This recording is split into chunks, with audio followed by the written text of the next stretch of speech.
Tardes, Ricardo. Buenas tardes a todos los radioescuchas. Sí, yendo un poquito a la data, el presupuesto aumentó, el presupuesto propuesto del MEF aumentó a 27.162 millones de dólares. Eso es 6% más versus el 2022. Ellos, como lo desglosan, es 13.4 mil millones para operación, 9.2 mil millones para inversión y 4.5 mil millones para deuda.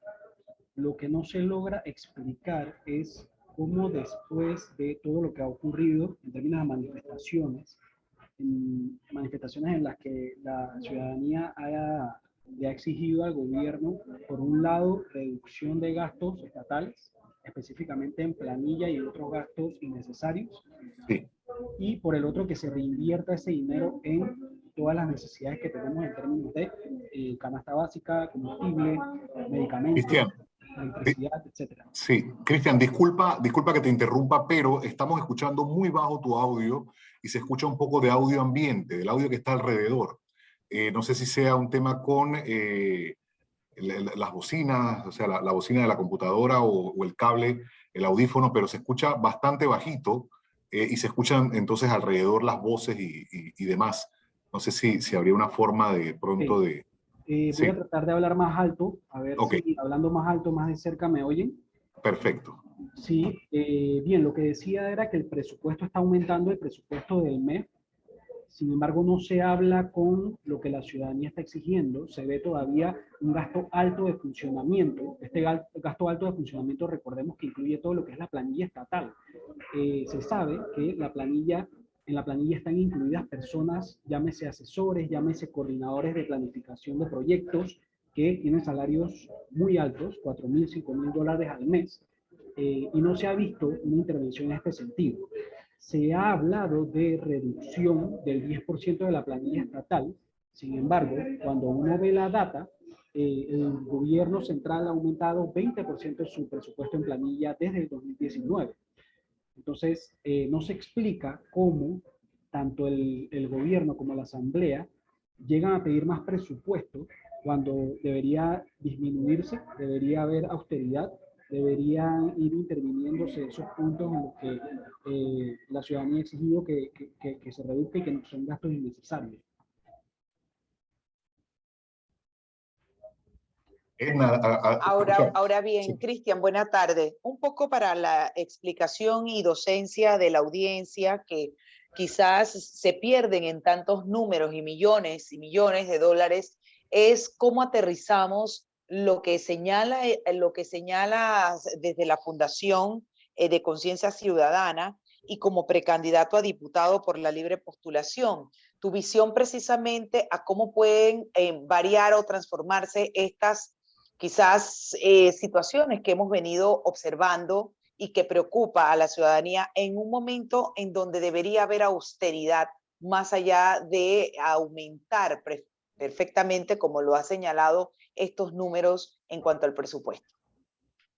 Bueno, ¿cómo puede variar esto? Básicamente depende de la voluntad de las personas que toman las decisiones, básicamente la voluntad del órgano ejecutivo y del MEF en reducir el gasto público, y que va atado al presupuesto general del Estado, y la asamblea, que al final es la que aprueba el presupuesto. Básicamente es voluntad de ambas partes, tanto del ejecutivo como del legislativo, de reducir los gastos innecesarios, reducir la planilla estatal y reinvertirlo en los gastos que de verdad se necesitan. Desde el 2019 para acá, y bueno, también en gobiernos anteriores, hemos visto que gobierno tras gobierno, las administraciones realmente no tienen la voluntad para invertir en las cosas que realmente la gente necesita.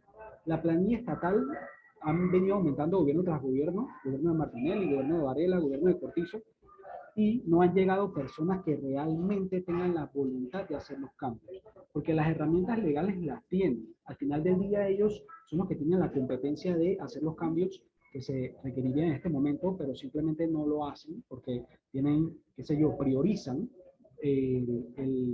la retribución a esas personas que apoyaron en campaña, a esos miembros del partido, la típica política tradicional en la que tú me apoyaste en campaña y yo te tengo que devolver el favor a través de nombramientos, a través de contrataciones públicas, a través de sobrecostos. Es la corrupción y la política de siempre que nos tiene como nos tiene. ¿Cómo debería ser esto diferente? Con personas que lleguen al cargo sin haber hipotecado su candidatura. Es decir, sin haber recibido donaciones exageradas, sin haber prometido puestos en el Estado a cambio de apoyo de activistas, apoyo de personas que en la campaña te ayudan, pero que no necesariamente deberían esperar algo a cambio. Yo creo en candidaturas austeras, yo creo en candidaturas en todos los cargos, presidente, alcaldía, diputados y representantes, en los que no reciban donaciones excesivas, personas que no prometan nada a cambio del apoyo, para que cuando lleguen al cargo realmente lleguen a trabajar. Y esto es algo que se tiene que construir, es una educación, una conciencia ciudadana que se tiene que construir sobre la población. Y no es tan difícil, créanme, porque yo he visto en la calle a personas de estratos socioeconómicos vulnerables, que se ve que no necesariamente tuvieron la mejor educación del mundo, pero que te saben articular y que han entendido el problema de votar por esas personas que regalan y regalan y regalan. Poco a poco las personas están entendiendo que esas personas que regalan para llegar al cargo, que prometen muchas cosas, al final del día simplemente llegan con una candidatura hipotecada que luego van a tener que pagar y que no van a llegar realmente a hacer su trabajo. Sin embargo, las personas que vienen con una política distinta, que no te prometen, que no te regalan, es una persona que lo más seguro es que va a llegar a su puesto a hacer su trabajo, a hacer algo distinto. Entonces, en eso es lo que yo creo, y yo creo que esa es la única manera de lograr un verdadero cambio, a través de una política distinta, a través de personas que vengan con una forma de hacer política diferente, enfocada en propuestas, en una genuina voluntad e intención de cambiar las cosas, no el clientelismo, no la regadera de cosas, no la promesa de cargos públicos, sino realmente una verdadera voluntad.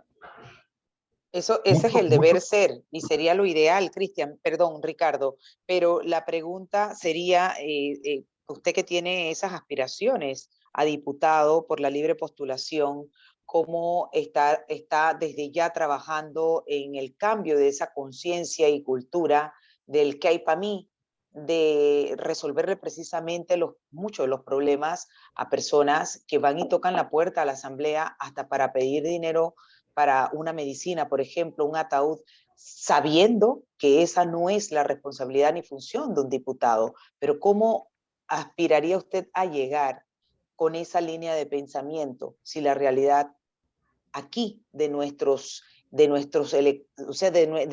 gente, de la sociedad, es distinta?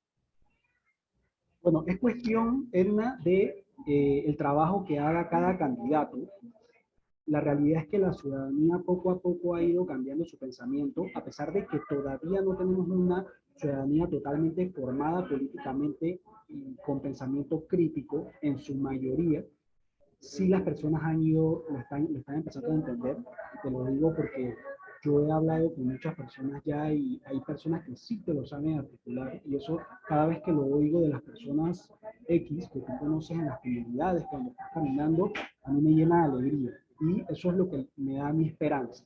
No solamente en Panamá, sino que hay muchos otros países del mundo que no iniciaron como están hoy. Por ejemplo, en Estados Unidos, Obama en uno de sus libros lo que decía era que el grado de pensamiento crítico de la ciudadanía de ahí en Estados Unidos y el desarrollo institucional que hay en Estados Unidos no siempre fue así, y que en su momento Estados Unidos era un país muy atrasado institucionalmente y políticamente, pero muchas cosas cambiaron eso, entre ellas el rol de los medios de comunicación, entre ellas los escándalos de corrupción, los escándalos de discriminación que hubo en su momento. Todo eso fue cambiando el estilo de la organización política de Estados Unidos. Y solo por darte un ejemplo, porque así como Estados Unidos hay muchos otros, en Latinoamérica, en Chile, por ejemplo, pero es un tema de que poco a poco se va a ir dando, y poco a poco depende tanto de la ciudadanía responsable, que entienda la responsabilidad que tiene como sociedad, y los candidatos.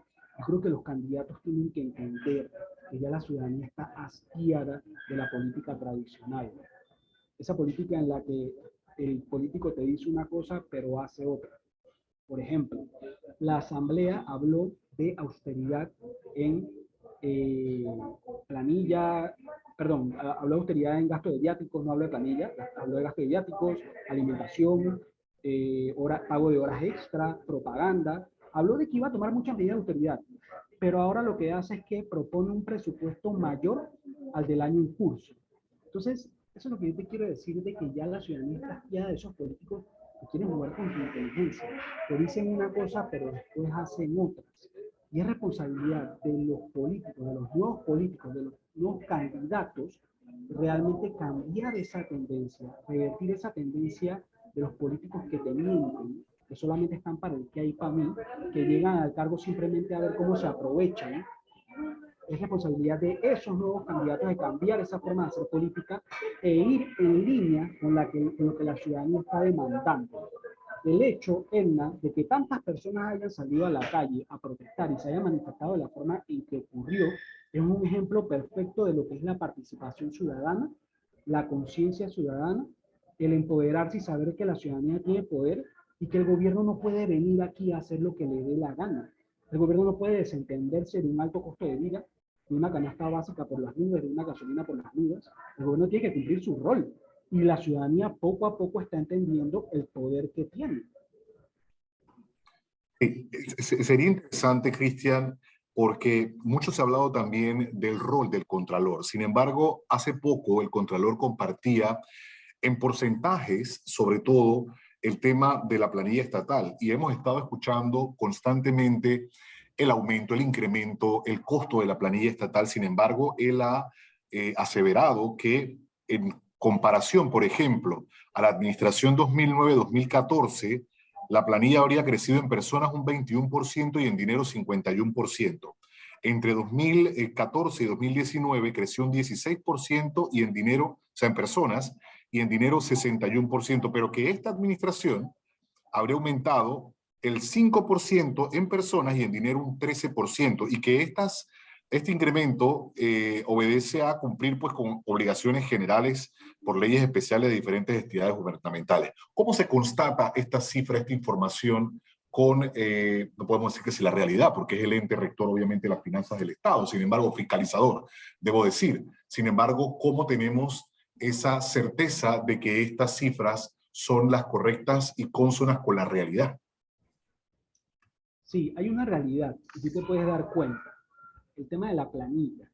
El tema de la planilla ha aumentado año tras año y no se han visto grandes cambios en Panamá en temas de educación, de obras públicas, de salud, de infraestructura, de muchas cosas. Entonces ahí tú te pones a pensar, ¿cómo es posible de que nosotros tengamos más personas trabajando para el Estado, pero las situaciones estén igual o peor que antes? Y ahí entra el papel del Contralor. Para entender si el Contralor está haciendo un buen o mal trabajo, hay que entender cuáles son sus funciones. Ahí el Contralor tiene muchas funciones, pero para mí las más importantes son, primero, fiscalizar y regular el manejo de los fondos públicos. Segundo, intervenir en las cuentas de entidades públicas cuando amerite. Tercero, realizar inspecciones, investigaciones y presentar las denuncias respectivas. Esto no me lo estoy inventando yo, esto está en la Constitución. Bien, considerando esas funciones, ¿cómo es posible que el Contralor diga que todo en este país está bien? ¿Cómo es posible que el Contralor te diga, por ejemplo, que él no tiene la facultad legal para determinar si en el gobierno o en la asamblea hay botellas o no hay botellas? Cuando tú ves la cantidad de gente que está contratada en el Estado y ves el estado del país en términos generales, en todos sus rubros, te das cuenta de que hay mucha gente ahí que está de más. Esa es una realidad, de que son botellas. Entonces, la principal institución, el principal servidor público que debería estar investigando, como dice la Constitución, que son sus facultades, que estas cosas no ocurran, es él. Es lamentable. Y yo creo que es un problema estructural, porque no puede ser que la persona que fiscalice el buen uso de los fondos públicos en la asamblea, en el gobierno central, en el órgano judicial, en las instituciones autónomas y semiautónomas, sea una persona nombrada por la Asamblea Nacional. Eso no tiene sentido. Es una falla constitucional grave y es una de las principales fallas que tiene nuestra Constitución. Y precisamente al respecto entiendo que usted elevó una consulta sobre la contratación pública remunerada a suplentes de diputados, para que nos explique un poco el fallo, en qué consiste y si ya tuvo respuesta al respecto. Bien, nosotros presentamos de la Fundación Conciencia Ciudadana una carta dirigida al presidente de la Asamblea, Cristiano Adames, solicitando el fundamento legal de la contratación de suplentes de diputados, considerando dos cosas principalmente, que a nosotros nos pareció un poco extraño. Primero, el artículo 156 de la Constitución indica que los diputados principales y suplentes no podrán aceptar ningún empleo público remunerado. Y si lo hicieren, se produciría la vacante absoluta del cargo. Hay excepciones en las que se puede generar la vacante transitoria. Si el diputado pasa a ser un ministro, pasa a ser un viceministro, pasa a ser un director de entidad. Sin embargo, ninguno de estos es el caso. Los ejemplos que vimos fueron suplentes diputados nombrados como asesores en la Asamblea. Eso, por Constitución, generaría la vacante absoluta del cargo de suplente de diputado. Primero. Segundo, la Corte ya se pronunció sobre este tema el 10 de mayo de 2017, señalando que los suplentes solo pueden aceptar remuneración en ausencia del diputado principal. Es decir, al momento de reemplazar al diputado principal durante el ejercicio del cargo. Considerando estos dos puntos, yo quisiera y nosotros le pedimos al presidente de la Asamblea que nos explique cuál es el fundamento legal para que los suplentes de diputados estén nombrados como asesores dentro de la estructura de la Asamblea Nacional, cuando la Constitución claramente lo prohíbe y cuando la Corte ya falló en contra de esto. Porque esto no se trata de si eres de partido político o si eres independiente. La ley es la ley para todos. La ley es igual para todos independientemente de tu afiliación política. Y no puede ser que critiquemos algo porque viene de partidos políticos, pero porque viene de un independiente, entonces no lo vamos a criticar. Eso no puede ser así. La ley tiene que aplicar igual para todos los ciudadanos de este país.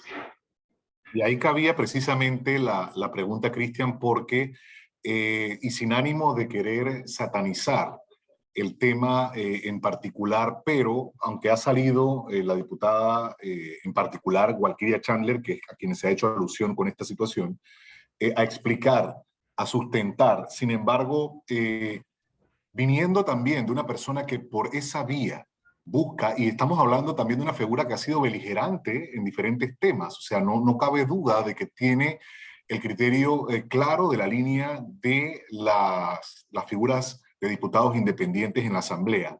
Pero ¿qué mensaje estaría enviando esto y qué consideras, Cristian, sería lo correcto o cómo sería oportuno proceder en este caso en particular? Bueno, independientemente de la persona, esto se trata de lo que dice la Constitución y la ley, sea Walkiria Chandler o sea cualquier otro diputado.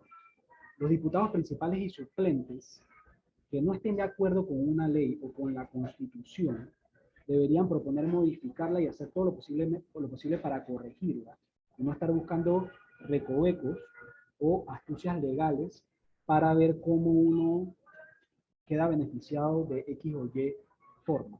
Si la ley te dice algo, eso es lo que te dice la ley. Y uno no debería estar viendo cómo hace para generar un salario, un ingreso, un cargo, porque la ley te lo prohíbe. Eso no debería ser. Y lo otro es que no es correcto que personas que han sido beligerantes y que han demostrado una cosa, por un lado lo hagan bien, pero por otro lado lo hagan mal. Nuestra expectativa en este sentido es que nos digan cuál es el fundamento legal, porque si hay un fundamento legal robusto y esto se habla con lo que dice la Constitución y lo que dice la Corte, bueno, esa es parte del debate, esa es la información, ese es el insumo que necesitamos. Pero si no es así, si se está aprovechando de un vacío legal para ver cómo uno se beneficia de X o Y manera, entonces eso es lo que hay que evitar y lo que hay que combatir y lo que hay que denunciar. Nosotros como ciudadanos no nos podemos quedar callados cuando vemos que algo no está bien. Y esa es parte de la responsabilidad de la ciudadanía, estar fiscalizando de que todo se haga bien independientemente de quién sea la persona. Así es la veeduría. Y para concluir, Cristian, quisiera preguntarle su opinión con respecto a comentarios de los cibernautas que opinan, pues, que todos aquellos que lo vemos beligerantes a través de una actuación u otra, ahora han sacado la cara, unos para postularse para la presidencia, otros como diputados. En fin, la opinión de muchos es que realmente siempre ha habido un interés particular detrás de esas voces que se han levantado por alguna razón u otra. ¿Cuál es su opinión? Bien, al final del día esto es política. Y en la política siempre va a haber estrategias, tanto para bien como para mal. Ojalá solo hubiese estrategia para hacer el bien. Lastimosamente no es el caso. Entonces siempre va a haber estrategias para hacer el mal. Tanto de personas que quieren dividir el voto para ver cómo se aprovechan y ellos quedar en el cargo o que quede en el cargo la persona que más les conviene, o para aprovecharse de la situación o de la coyuntura para esas personas que corran realmente quedar beneficiados. Yo apuesto al olfato de la mayoría de la ciudadanía. Yo apuesto al olfato de saber identificar quién es un buen candidato y quién es un mal candidato. Que la ciudadanía entienda que una persona que en el pasado lo hizo mal, que ahora vaya a correr por libre postulación y se haya salido de su partido, o ni siquiera se haya salido de su partido, es un indicio de que esa persona no necesariamente viene con buenas intenciones. Porque al final todo depende del pasado, todo depende de la cola de paja que tú traigas, que tú hayas hecho en tu recorrido político. Y hay personas con un recorrido político en el que no hicieron las cosas bien. Y el político es muy dado a mentir. El político tradicional, ojo, es muy dado a mentir. Y decir que antes cometió errores, pero que ahora ya no los va a cometer. Nosotros no podemos volver a tropezar con la misma piedra. Yo creo que ya es hora de que el ciudadano, con ese olfato, con esa conciencia ciudadana, identifique bien quiénes son las personas que vienen con una intención genuina de cambiar las cosas, que no haya cometido errores en el pasado, no tropezarse con la misma piedra. Y yo creo que es hora de darle oportunidad a las personas nuevas en todos los cargos, pero personas que de verdad tú veas que tienen una voluntad de cambiar las cosas. Y de repente darle oportunidad a esas personas y no personas que ya uno sabe con qué intenciones vienen. Claro, y son las propuestas. Definitivamente, si la campaña anterior tuvo expectativa en ese sentido, esta será todavía aún más importante el tema de las propuestas que sean concretas, creíbles y aplicables, porque habrá mucho cuestionamiento seguramente en ese sentido. Cristian, gracias por acompañarnos esta tarde y hacer tus aportes. Hay una carrera importante ahora en cuanto a la recolección de firmas y habrá oportunidad de evaluar ese proceso más adelante. Muchísimas Así gracias por es. acompañarnos. Buena tarde. Muchísimas gracias a ustedes. Buenas tardes. Ricardo, son las 4:31, pero antes de irnos al cambio, si usted está en sintonía de Es Cuestión de Ley, vamos a hacerle un regalo a 3 personas. A esas 3 personas que llamen y digan, reporto sintonía, estoy escuchando el programa, me gusta, digan lo que quieran, pero reporte sintonía. Y además, que me digan qué día de la semana se presenta el segmento Ponte al Día con la Buena Noticia, gracias a Nutricísimo. Se van a llevar 3 regalos que le tenemos aquí esperándolos para que usted se los lleve. Así que ya lo saben. Estamos esperando a esas 3 personas. Exactamente, hoy es viernes. Así es que así estamos. Ya volvemos, vamos al cambio y volvemos. Los temas que se necesitan profundizar continuarán en breve en Es Cuestión de Ley. Tu hipoteca tiene nueva casa. Traslada tu hipoteca a Caja de Ahorros. Recibe una letra mensual más baja y con la aprobación